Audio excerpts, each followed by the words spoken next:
A mi Ministério de Enseñança e Deporte, junto com o Ministério de Rocochón, Justiça, e também do colega Ursula Arens, outro ministério não junto a alocar o verschil de placa para o projeto aqui, que custa ao redor de 2 milhões de florins por ano, para fortificar stakeholders e também de bairro, programa de after school programs para combater também problemas sociais de uma atenção na nossa mochila e guia e também através do centro de bairro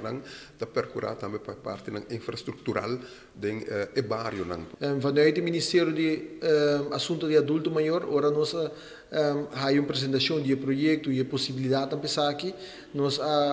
avisar colega ministro Chong que nós lo contribuir de viajar no projeto aqui pessoal me quer que através do centro de bairro nós portamos atividade estrutura que está dando real se verdade na cada centro de bairro para que os habitantes por sentir mais orgulhoso de formar parte do próprio centro de bairro e trazendo o bairro junto, nós logramos nosso propósito, logramos nossa meta em comum. No caso aqui está todo o centro de bairro e centro família Piedra Plata,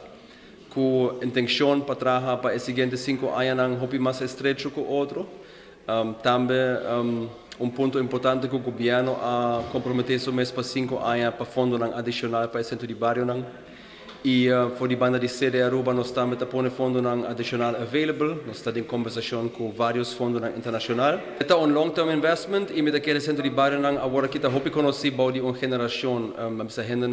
um tique mais toch idade alta, que também regularmente algum está enfocando mais de juventude agora também. E me daquele com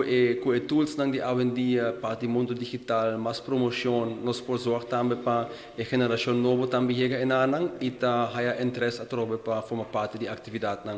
que é bom para o bairro. Nós, Centro de Bairro da Cota, estamos sumamente contentes com a realização do projeto aqui.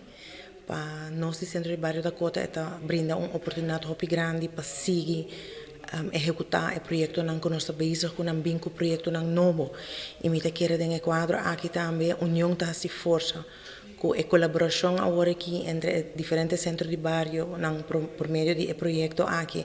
junto com a sede de Aruba e o governo de Aruba para ajudar-nos a diversificar nossa entrada